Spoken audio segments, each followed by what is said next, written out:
To say Guyana posse and Jamaican, I don't like that. I just say Caribbean people. Right, because the thing change up now is CARICOM. Who come, who go. Sometimes I come, you go, you come, I come. CARICOM. All right, I'm going all the way to Guyana and bring you a man who's been in the business for about 30 years. And the man coming to tell us how the music burns inside. Changing the rhythm a little bit, put your hand together, let's welcome on stage, Johnny Braff.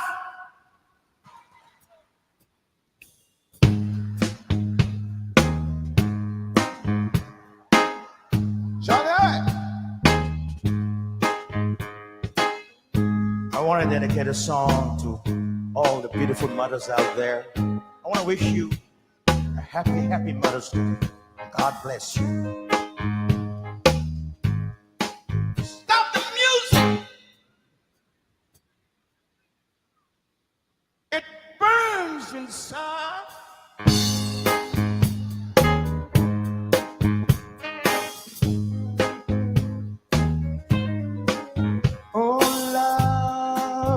Is a thing, it burns inside. If you should ever let it pass you by, oh, love is to cherish and to hold, and never ever let it go. For rain may never ever pass away again. Hold on to love, my friends, and never let it go.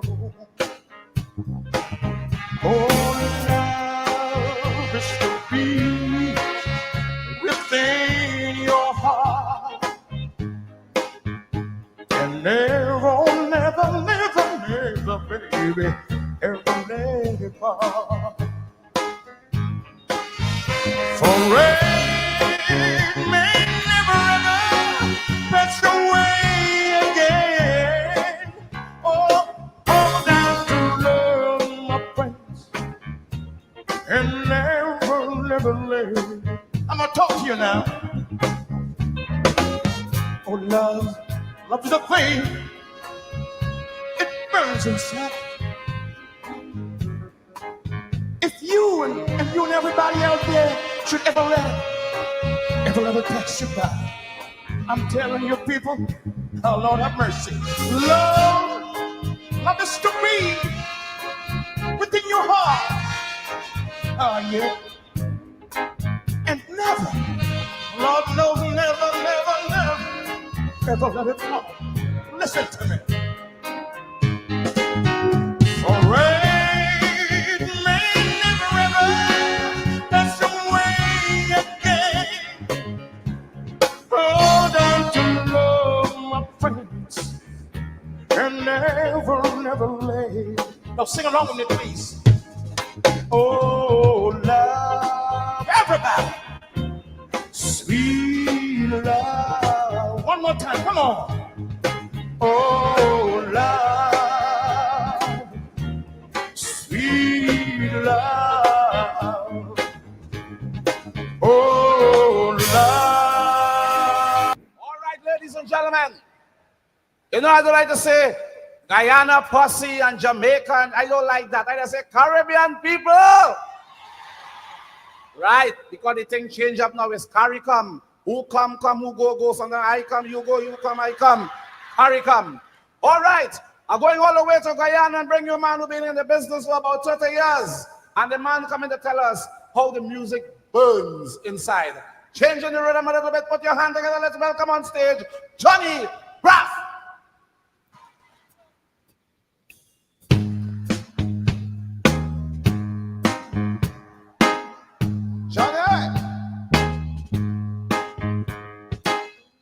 I want to dedicate a song to all the beautiful mothers out there. I want to wish you a happy Mother's Day. God bless you. Stop the music!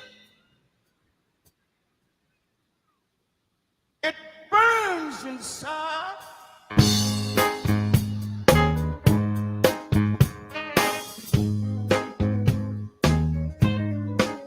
Oh, love is a thing, it burns inside. If you should ever let it pass you by, oh, love is the cherry and to hold, and never, oh, never, never, never, ever let it go. For rain may never ever pass away again. Oh, down to love my friends and never, never let it go. Oh, love is to be within your heart and never, never, never, never, baby, ever let it part. For rain may never ever pass away again. Oh, down to love my friends and never, never let it. I'm gonna talk to you now. Oh, love is a thing, it burns inside. If you and everybody out there should ever let it pass you by, I'm telling you, people, oh, Lord have mercy. Love is to be within your heart. Oh, yeah. And never, Lord knows, never, never, never, ever let it go. Listen to me. For rain may never ever pass away again. Oh, down to love my friends and never, never let. Now sing along with me, please. Oh, love, everybody, sweet love. One more time, come on. Oh, love, sweet love. Oh, love, sweet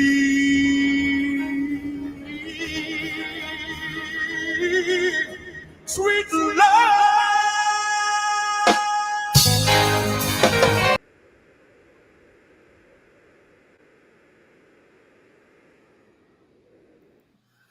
Oh, yes. Yes. It is Politics 101, one of the great voices of all time, the Johnny Braff, one of Guyana's gifts to the world, precious gifts. Just as when we hear that national anthem, or we hear Not a Blade of Grass, or we hear Hilton Emmedine's Beautiful Guyana, when we hear it burns inside.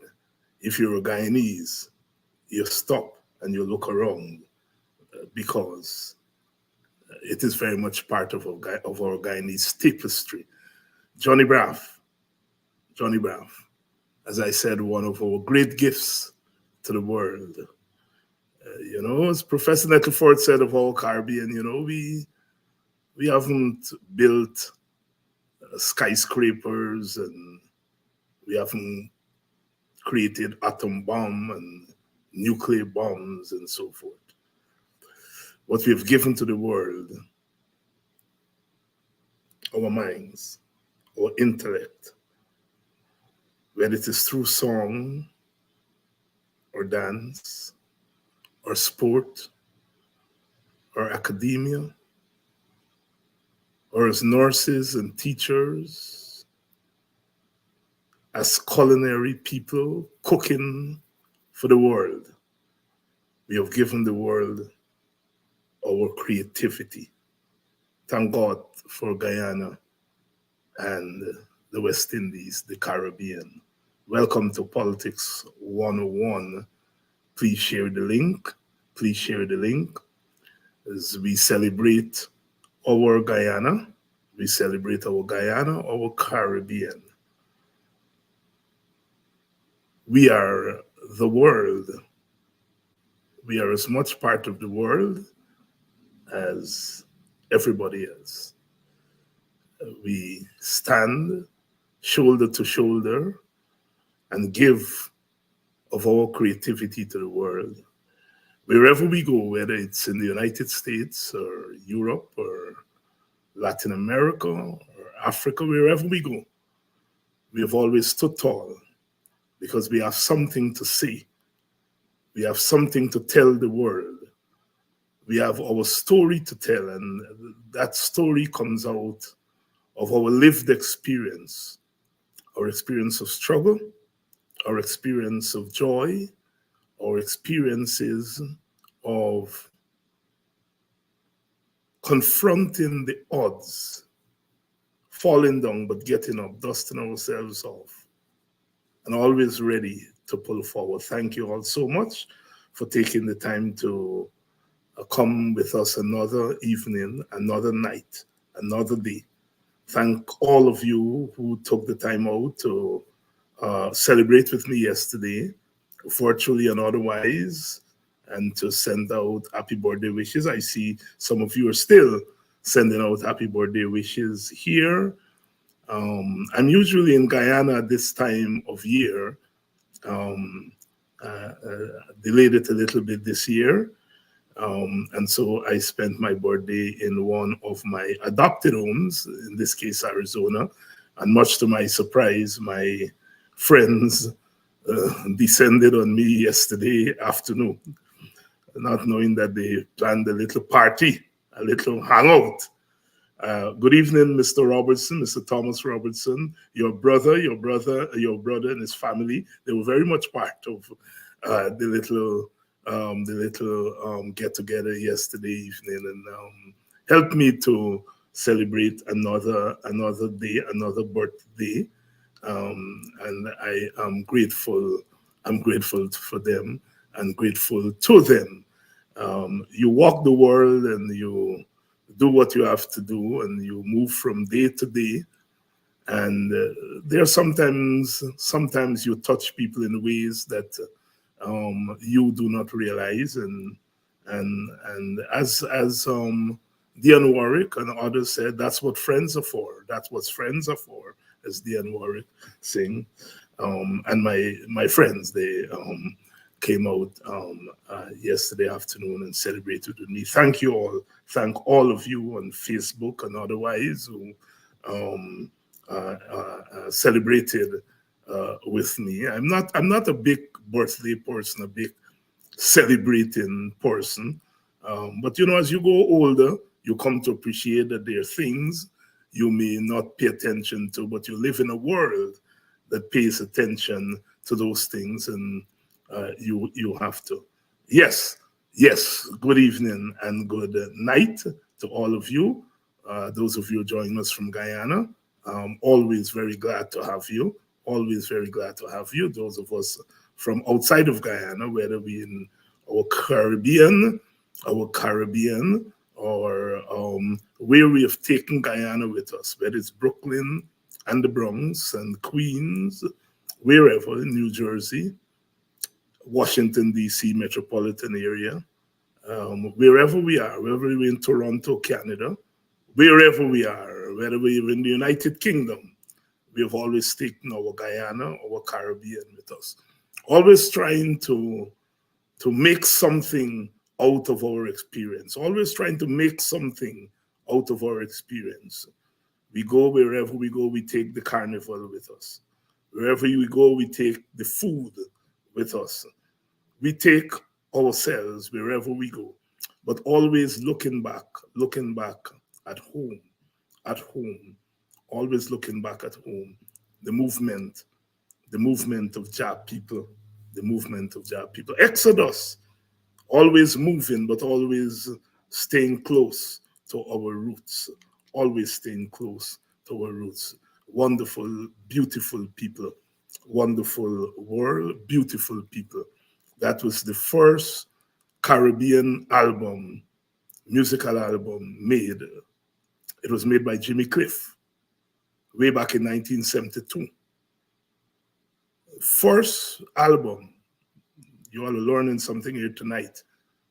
Before that, we made little, what do they call them, 45s or whatever they call them. But the first full album was called Wonderful World, Beautiful People by Jimmy Cliff, the first reggae superstar, not Bob Marley, Jimmy Cliff. Always remember that.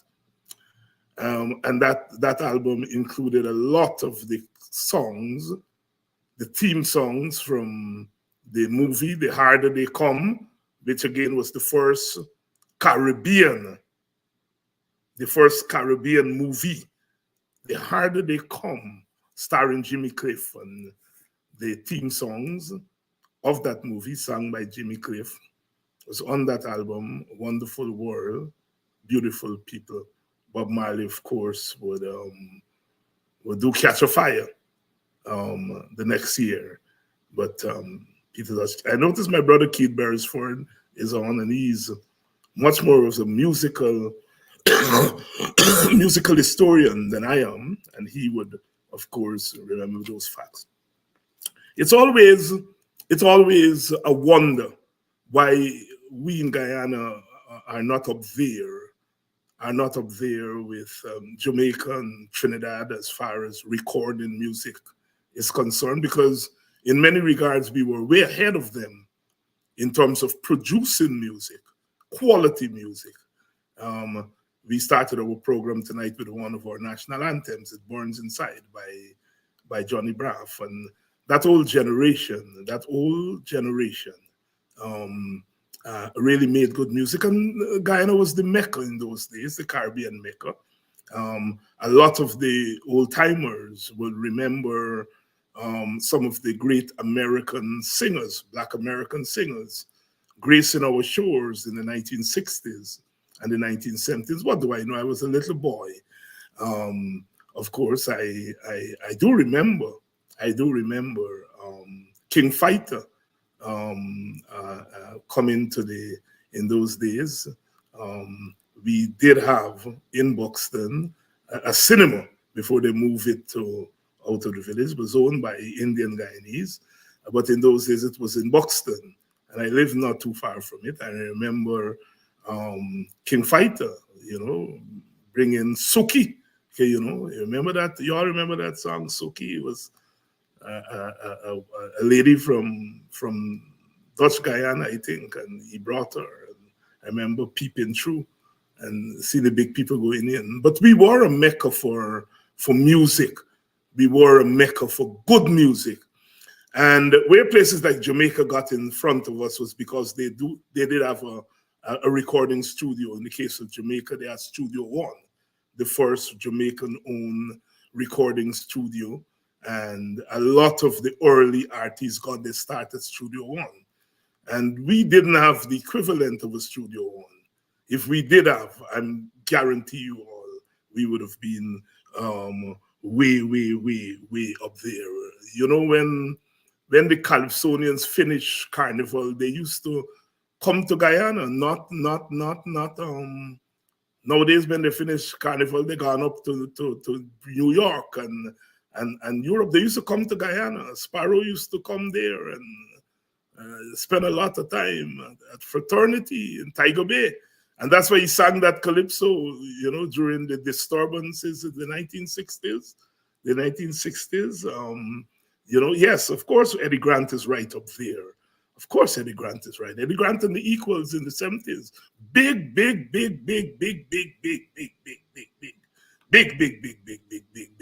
in Europe.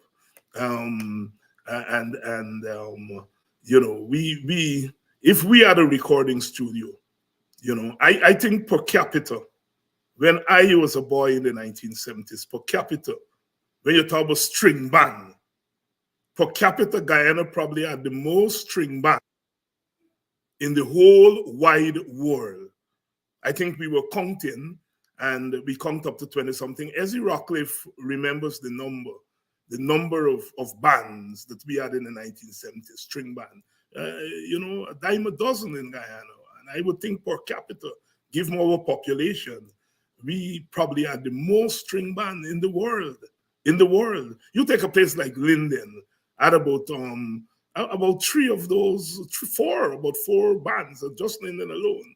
And those of you remember the Cannonball and Jet Stars, and there are a couple of others. The Linden people can remind me.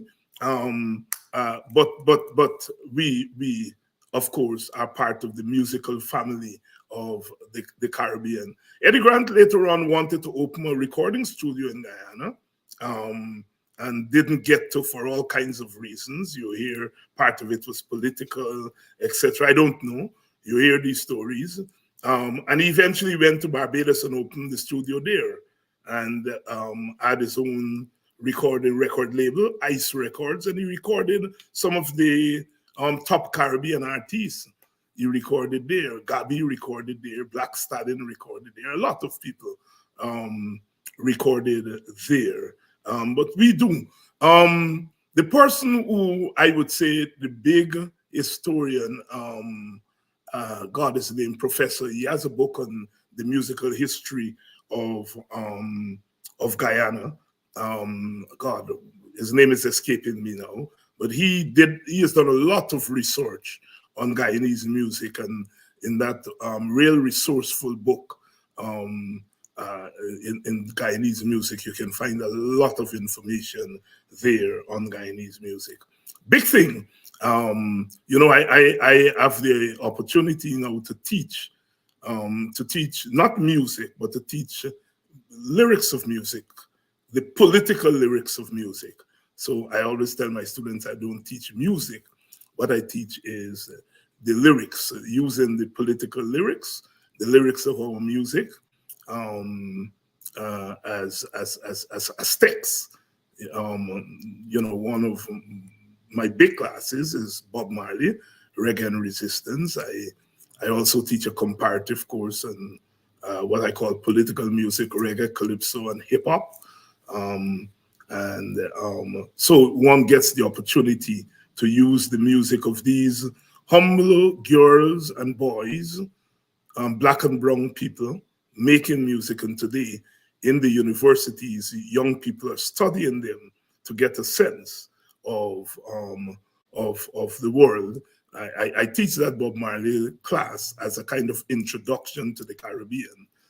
It's the introduction to our Caribbean stream. Those who would like to emphasize on the Caribbean, and we teach that. So quite a lot there. My own introduction, I remember Professor Gordon Roller. One night as a boy, I was lying in bed, and the radio was on, and they used to have a program. Ken Cosby used to have that program, Night Ride. This is Night Ride. It used to be like after 10 o'clock and so on. Yes, Professor Nettleford. I noticed somebody citing him here. Very important in terms of reggae music. Professor Nettleford was one of the first persons that went into the Rastafarian community and documented a lot of stuff there, and we are internally great. He's one of my intellectual heroes, Professor Nettleford. He's the one who, as I said, says that we have not created skyscrapers and so on, but we've given the world our minds.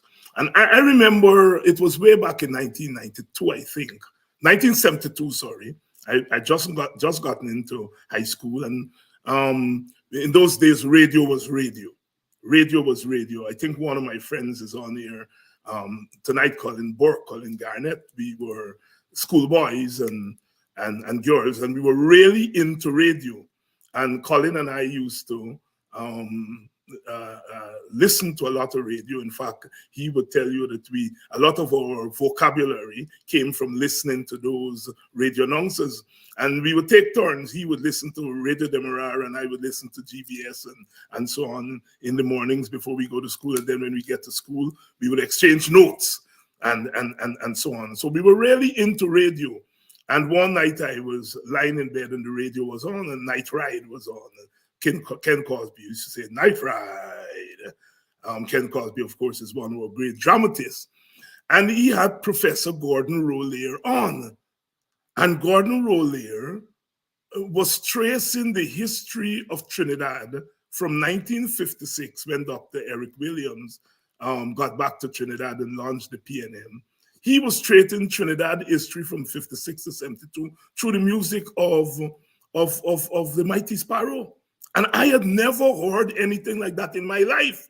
I grew up with music because I lived near a rum shop and they had a jukebox there. And so you always hear calypso and reggae music and soul music and all those stories. But I never thought that politics could, thing. And from that night, I started to listen to lyrics and pay attention to lyrics. Because all these songs we were hearing from Sparrow, I didn't know they had political content. And thanks to Professor Rollier, it changed my whole perspective of music and sports and started to see politics in them.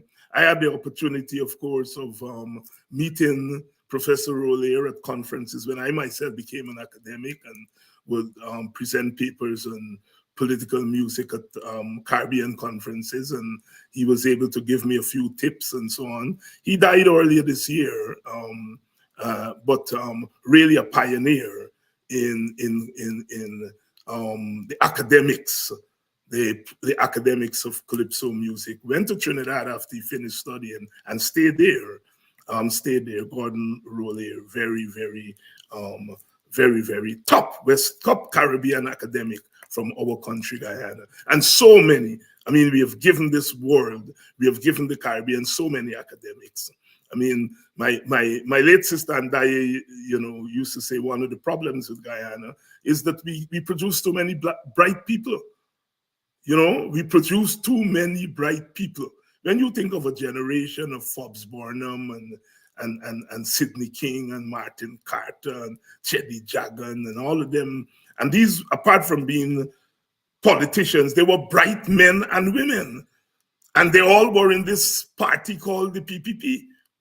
And then later on, of course, the next generation of academics, they were Rodneys and Clive Thomases and Rupert Rupnarayan and all of them were in the WPA. And I, as a boy, remember, coming into the WPA and, as I climbed up the ladder and became closer and closer to top. And you would sit in these meetings with these fellas from, Thomas and Rodney before he died, and Rupnarayan and Josh Ramsamy and Kwayan and Andaye and Bunny. And you are listening to them talking politics, and there you are, as we were young, teenagers, Karen D'Souza, Nigel Westmans, myself, and so on, listening to them, and you're in awe because you're wondering, what are you doing here? What is it you can say when it's your turn to speak? Because all of these people, and I remember people like Takumo Ogunse, who was not an academic. He was, of course, and still is, he would tell you, a market vendor, but he would sit there and go toe-to-toe with them. And that gave us some courage that the younger people coming in. Ogunse was a little bit older than us, and we caught our thing in Buxton. Guyana would hold classes with us and in political economy and culture and so on. And you don't know what to say. And there was one chap named John Cromwell. He may be on this program. John was so bright. When John opened him out to talk, them word long from Buxton to Georgetown. And we were all age group, but he was a cut above the rest of us. And he would be asking Guyana and challenging Guyana on these philosophical issues. And so, John, in your mind, but you got courage. You got courage from those guys, people like Kimani Nehusi and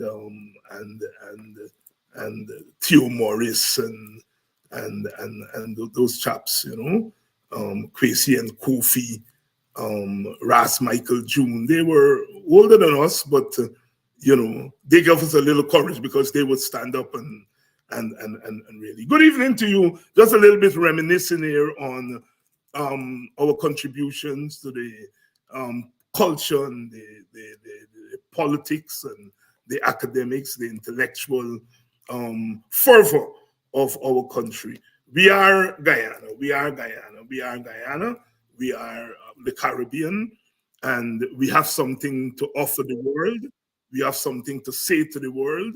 We have something to tell the world. We've always had something to say to the world because we are part of the world.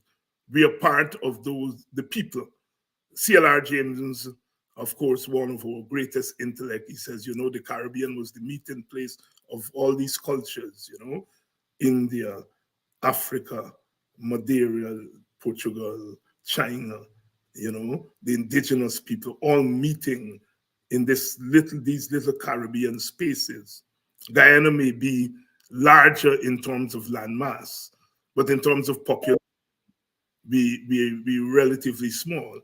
And so these little colonial outposts, but really complex place, because we are in the midst of building the so-called new world. There'll be no capitalism without the Caribbean. Dr. Eric Williams wrote that seminal book, Capitalism and Slavery, arguing that British capitalism came out of West Indian slavery in the West Indies, that's where the capital came for the investment in industry in Europe. He's writing this in 1938, and he's making that argument. It still remains the classical text in terms of the economics of slavery and capitalism. And he's saying that European capitalism has its basis in those little islands and mainland places in our Caribbean. So we are part of what they're calling modernity. And so therefore we are a modern people. We are a modern people. We have to be. And so when you see the complexity and the quality of the human beings that we create in our Caribbean and our Guyana, it comes from that experience, turning the experience of enslavement and later indentureship, turning that in to the raw material for a new understanding of the world, a new understanding of the world.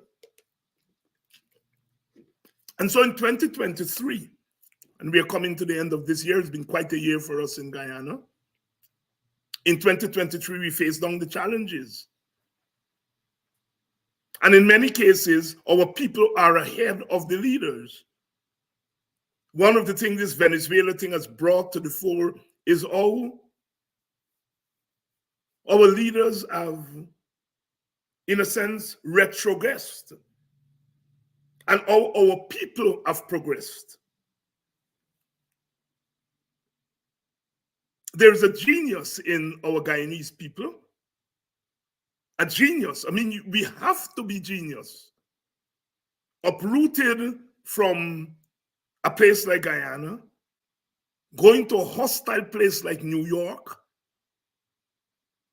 or Toronto, or Washington, D.C., or Miami, or Atlanta, and surviving in those places and putting down roots there. There's a particular genius it takes to move from where you are and to go to a place and go to a new space, and not only beginning to live there, but transforming that space. Brooklyn is what it is today, Brooklyn, because of Guyanese and West Indians. Brooklyn is what it is today because of Guyanese and West Indians.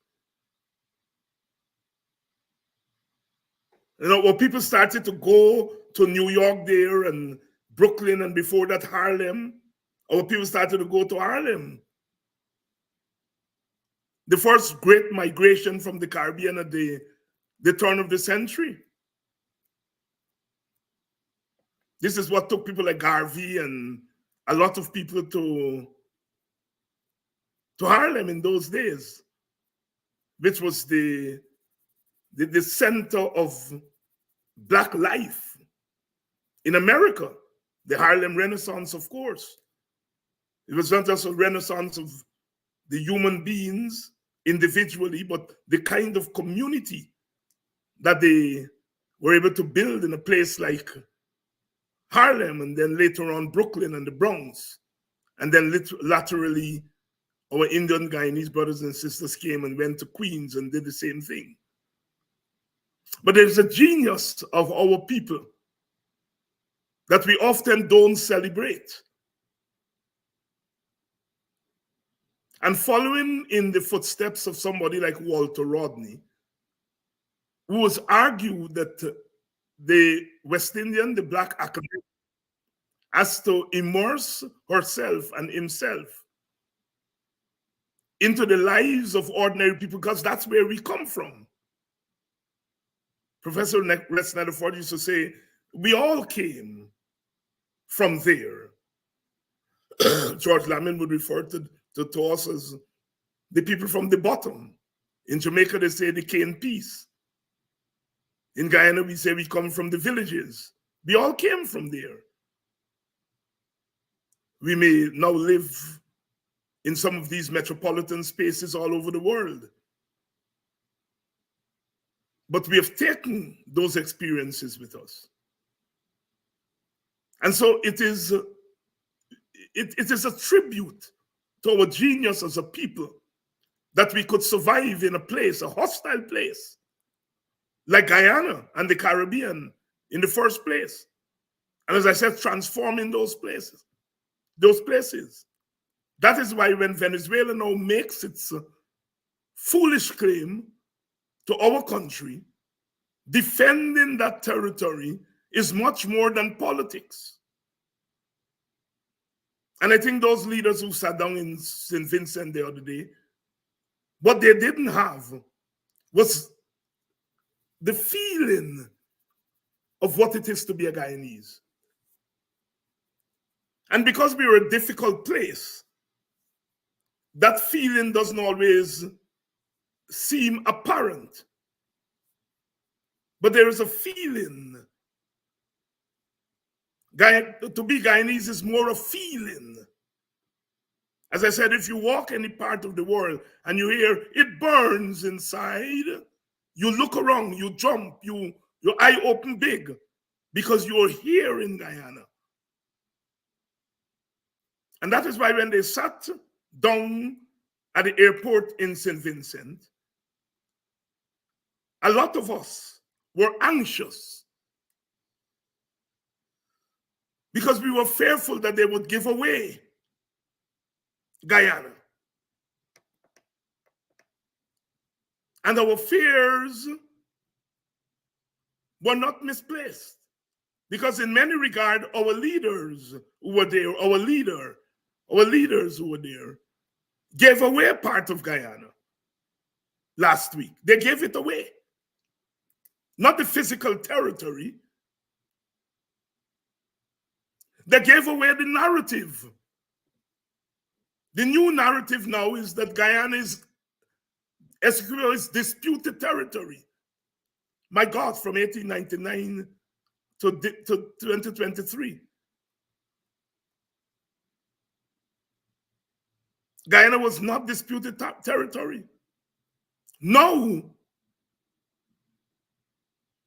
Our President Irfan Ali has put his signature to a piece of paper that says that Guyana is now disputed territory. And I want you all to understand the seriousness of that. Some of the scholars and the technocrats and so on will tell you all, it doesn't matter, you know, in international relations, you have to do this, you have to do that. And I don't mind that talk. But you don't talk like that to people who have a feeling about what Guyana is.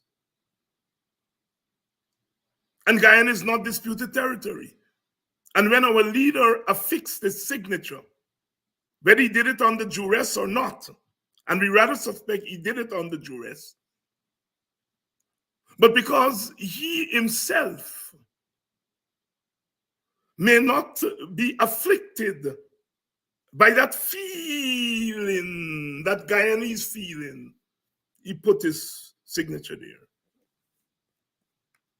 I don't think Burnham would have put his signature to something like that. I don't think Jagan would have put his signature to something like that. I don't think Guyana would have put his signature to something like that. Irfan Ali did. Put his signature to a document that says 2/3 of our territory is disputed. And I have a serious problem with that. Our party, the Working People's Alliance, put out a statement and we were very clear. I think we are the only party who made it very clear that we are uncomfortable with that St. Vincent meeting and the document that came out of it. And I noticed one of the cheerleaders, one of the propagandists, replied to us. And what was his reply? His reply is that we don't have the facts. Only Irfan Ali has the facts. And because we don't have the facts, we can come to the conclusion that we come to. That there are facts that Irfan Ali had that made him sign that document. And that, you know, in security issues, he's saying that you never tell the people the truth. That is what that chap wrote on paper. Randy Posado, whatever his name is. Had no answer to the WPA. That's all he could tell us. Because we made it very clear.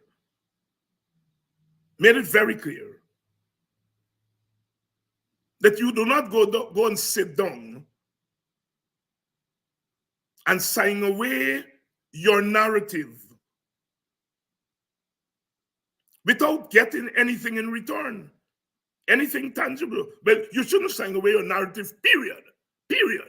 Whether you get something in return or not. Because your narrative is your story. What the Venezuelans have done is that they have gotten their narrative down on paper, and it's now an official document, the Venezuelan narrative. The Venezuelan narrative is the ICJ has no jurisdiction. That Venezuela belongs, Essequibo belongs to Venezuela. That's the Venezuelan narrative. And in many regards, they have gotten that document to give their narrative some legs.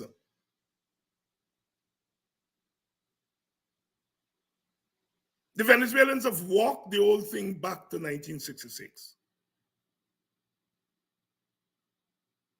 Because the Geneva Agreement of 1966 took us to the ICJ.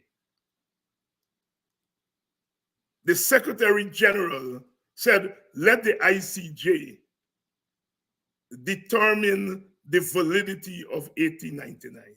And that's where the matter is. And in this Argyle Declaration, the Secretary General of the United Nations is an observer.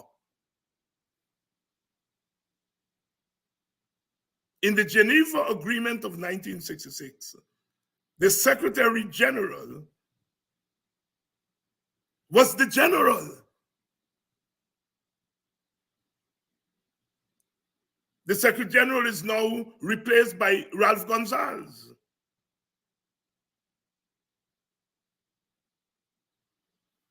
As you all know, I've said on this program all the time, I love Ralph.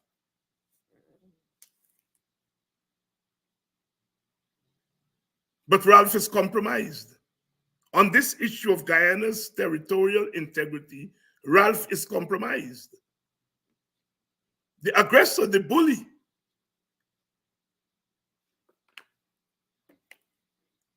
Ralph Gonzalez, Mia Motley, and the prime ministers all of the Caribbean they're all indebted to Venezuela. But more than that,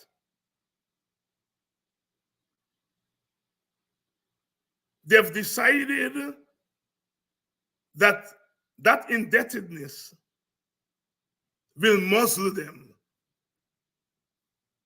They cannot say, Venezuela, you are wrong in your designs on Guyana's territory. Essequibo is not disputed. They cannot bring themselves to say that. What they in fact says is that Venezuela, Essequibo is disputed territory. That's what the Venezuelans want. And the Venezuelans got that from them. What did Ali get for Guyana?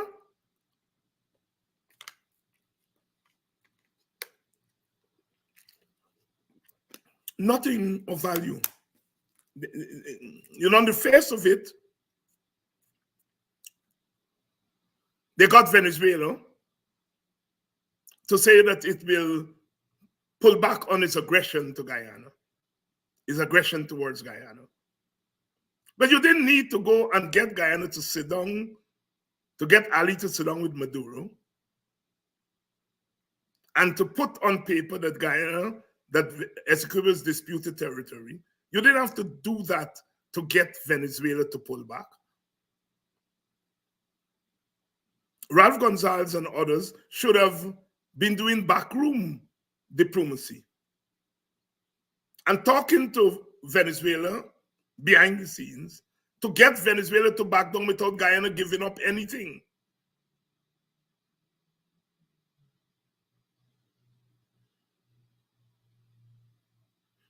I am split in whether Irfan Ali, the individual, went there against his best interest and his best judgment, or whether he went there because he lacks a proper intellectual understanding of the problem. Clearly, he must have been advised by many people. He must have been pressured by his Caribbean comrades. He must have been pressured by, I don't know if the United States had anything to do with it, to go there and to meet Maduro. He obviously was pressured. But a leader has to be able to listen to all sides, listen to the exhortations from all sides, and then come to an agreement, an understanding, a decision based on the interests of his country.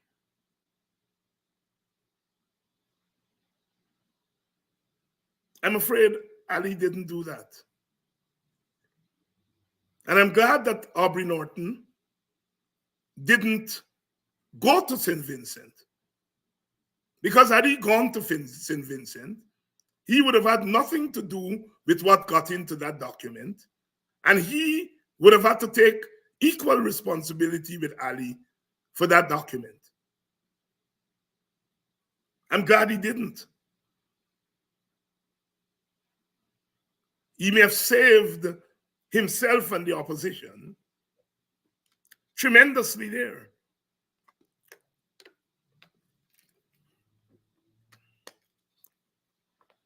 There's a lot to talk about standing with Guyana, you know. The PPP people are saying that, you know, at this time we should not say anything or do anything that divide us. Well, nonsense. We are divided. We are a country without a nation. And we are trying to pull together a semblance of nationhood. That's what we are doing at this time. We are calling for that which is deep within us so that we can stand up And even if we are not a nation with deep collective roots, we can at least put on some wings at this time to begin to flap like a nation.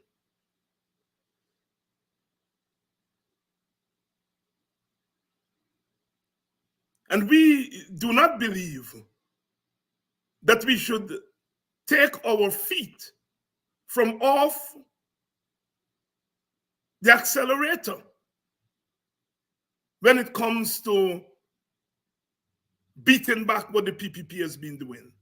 The PPP is not taking its foot off this accelerator, even as they're calling on us to stand with them against Venezuela. They're not standing with us. They're not standing with the workers.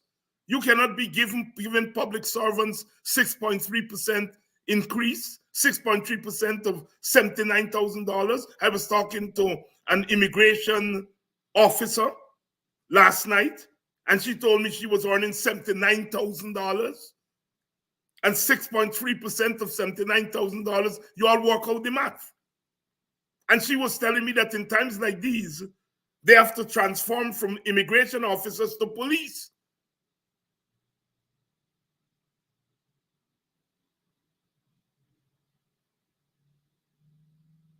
$79,000. 400 US dollars. Those of you who live in the United States are acquainted with how the US money work. How can you be calling us one Guyana? How can you be telling us we must down our differences when you are increasing those differences by assaulting our people? The very people you're asking to stand with you against an external enemy, you're beating them, That 6.3% is beating the public servants. You are beating public servants. The soldiers that you're asking to go to fight for you, you're beating their sisters, beating their mothers who are working in the ministries, who are working as teachers and nurses. You're beating them because that's what 6.3% is, or 5%. You all do the math, and then when you take out the taxes from it, you all do the math. You're assaulting your people, even as you're asking them to stand together as a nation.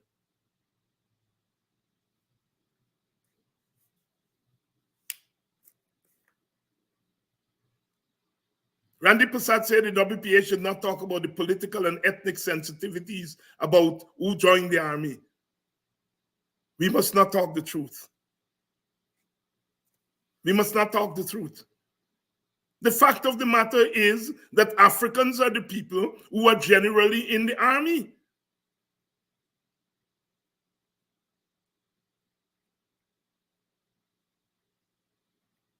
And the presence of Africans in the army bring no military benefits to Black people, as the Indian leaders, Ravi Dev and them, used to like to say. That Black people have guns in their hands as members of the army and the police, and that's a threat to Indians. No. The army and the police with guns in their hands, as we have noticed, in many regards are as much a threat to Black people as they are to Indians. In many respects, the police, for example, more of a threat to Black people than they are to Indians. So we have now seen that African people with bearing arms as part of the coercive arm of the state is not a benefit for Black people. In fact, in many regards, a threat to Black people. But we are saying, when it comes now to fighting Venezuela, we are calling to weaponize that army. You're hearing now from people in the army that the weapons that they have there are mostly from North Korea. All the weapons, I suspect those weapons are sent back in Burnham PNC days, if they're North Korean arms. And that all those things, I understand, are outdated, they're rusty, and so on. And this government has not been spending money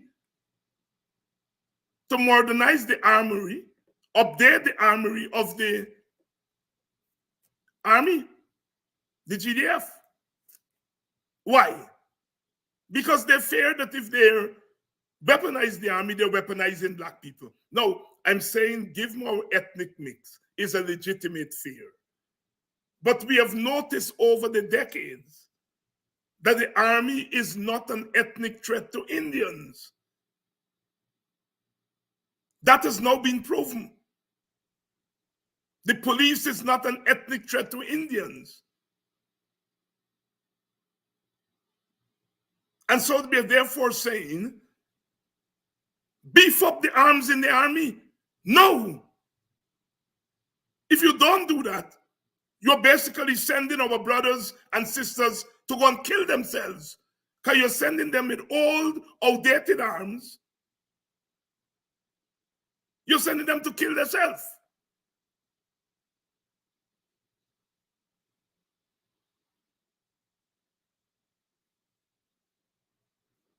And if we want a fighting force,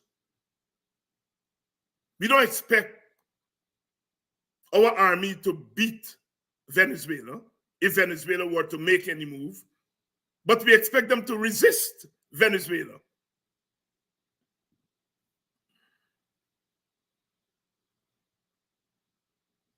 And the army, it's time now that the army must look like Guyana.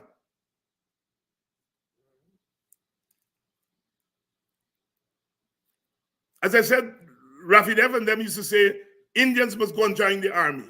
And their reason for that, their rationale for that, was that the army was a threat to Indian people. And to make the army not a threat to Indian people must join the army.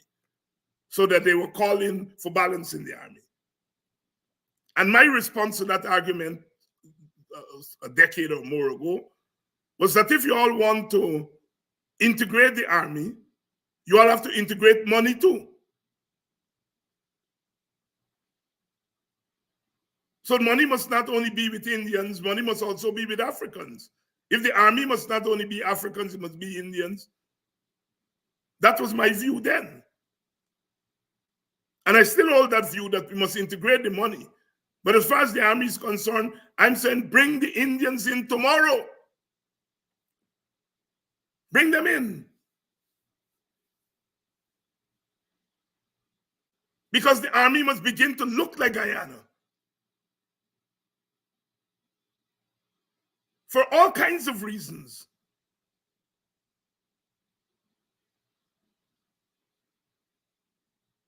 It's going to improve morale. Black soldiers are no longer going to be able to say we alone out there fighting while Indian people making money and we black people not making money. The government has to move to bring its supporters into the army. The time has come for that. And we mustn't play politics with that.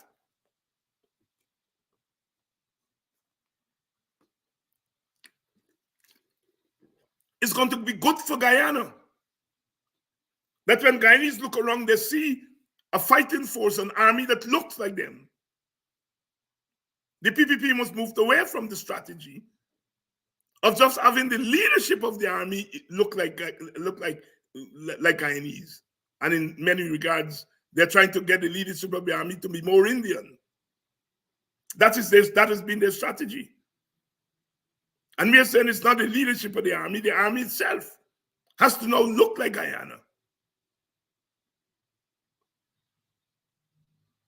And that would be good for the PPP. Because it means if the army now got Indian people, that should encourage them to spend money and to put better arms in the army.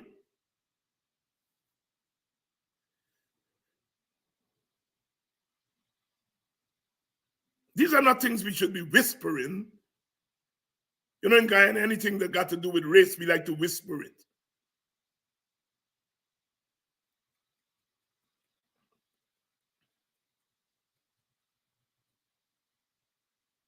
So as we are going forward, we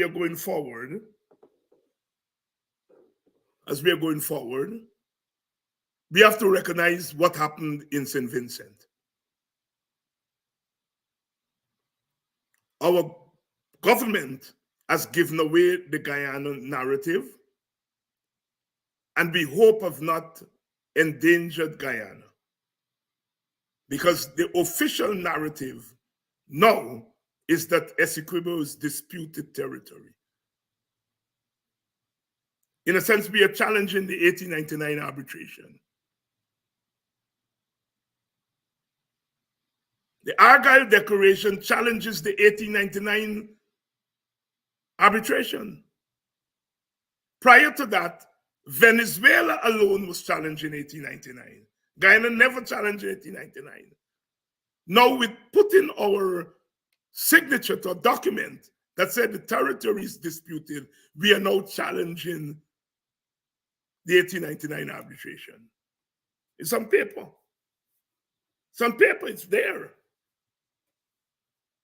Many people are asking whether it will not compromise our case at the ICJ.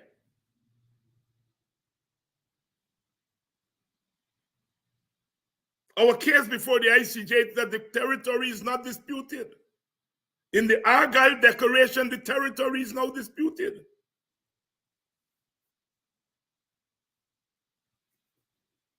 All that nonsense I see some of them writing in the paper, you know, diplomacy worked and all that. I sometimes, what angers me sometimes is the way they try to fool poor people.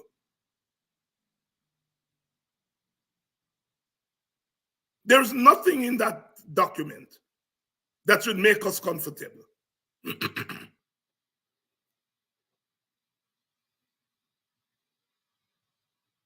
I happen to believe that the Venezuelans in the short to medium term want to get some kind of control over Essequibo. I don't think they realistically feel that they can invade Essequibo, invade Guyana. But I think they're looking for some kind of compromise.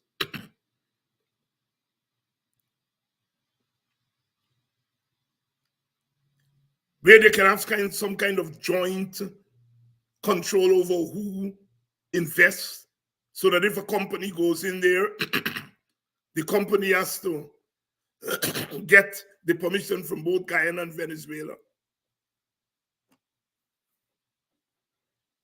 Some people are making the valid point. Why would Venezuela want Guyana's oil? Venezuela got far, far more oil reserves than we have. But, you know, there is greed. They want more. But I'm asking you all not to fall for that argument, that the fact that that document says that the territory is disputed is not a big deal. It is a big deal. Because you're giving away your reason for being. Venezuela wants us to say the territory is disputed. That is their whole argument. And if the territory is disputed, then we have to come to some agreement to settle the dispute. No, the dispute was settled in 1899. There's nothing to settle. If we follow and stand by the 1899 arbitration. Irfan Ali and the PPP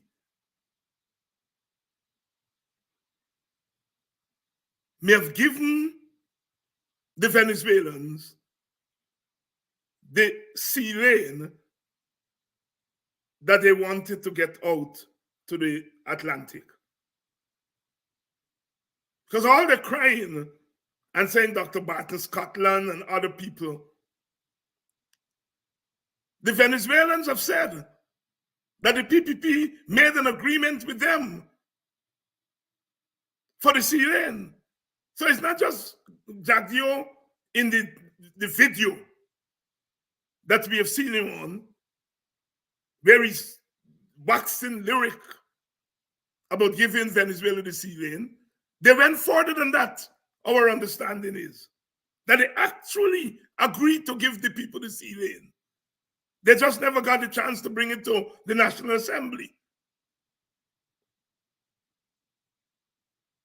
I think the PPP is more disposed to giving Venezuela something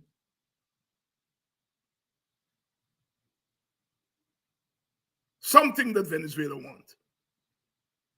That kind of transactional mentality, I think, these youngsters in the PPP are into.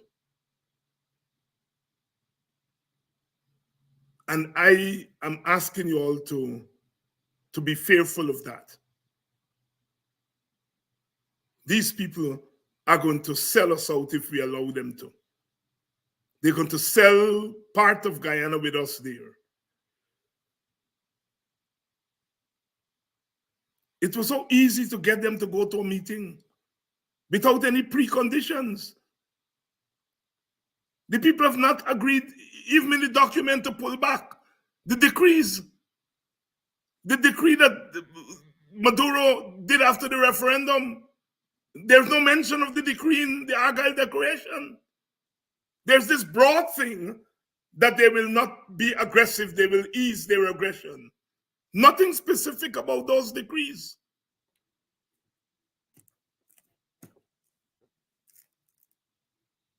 There is law and there is politics. And there is the mixture of law and politics, the convergence of law and politics on this issue. And they're inseparable. The law of the situation and the politics of the situation. International law, international politics are intertwined.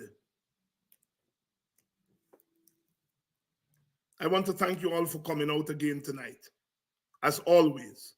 And I want to thank you all those who wish me happy birthday. As I mentioned last week, I'm accepting birthday gifts. Please make a contribution to Politics 101. The digits are on there, the Cash App, the PayPal, the Zelle, all of that story is there. It's our end of the year fundraising. You know, we do try to keep these platforms going, and your little contributions matter. There's some of you who I have to thank for your contributions. You know who you are. We do the first names. I left that list on my other desk, but I shall make sure tomorrow I have that list to thank you all. There are some of you who we have to thank, who have made your donations to our program. I'm urging the rest of you, please make your donations, however small, please make your donation to keep us going. It's part of the struggle. It's part of the struggle to keep us going. So here we are, still reeling from the St. Vincent meeting. And they're trying to pull wool over our eyes. Good evening, Dennis Atwell. I haven't seen you in a little while, but it's good to know that you're still around, my brother. My sister, Coquet, from out there in New Jersey, via Buxton, back down side. Good evening. Good evening, Miss Thomas. Rastaman is always present, always present, always present. So this is where we are. We're not backing down on them, and we're not giving them a pass. They have sold out part of our argument. They've now compromised the 1899 arbitration award by saying that the territory is disputed. No, it's not disputed. And that's a big deal. That's a very big deal. And we ought not to give that up. We can't let up on the PPP. That's what they want us to let up on them. We cannot let up on them because they're not letting up on our people. Give the damn public servants what they deserve. You can give Venezuela a whole argument. You can give them because they wanted us to say that the territory is disputed. You give them that. But you can't give your own workers a smile for Christmas.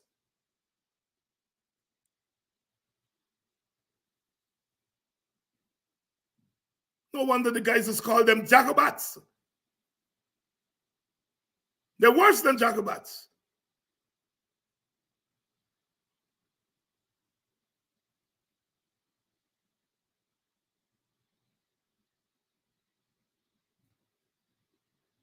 Thank you all. Thank you all. Thank you all again for the birthday wishes.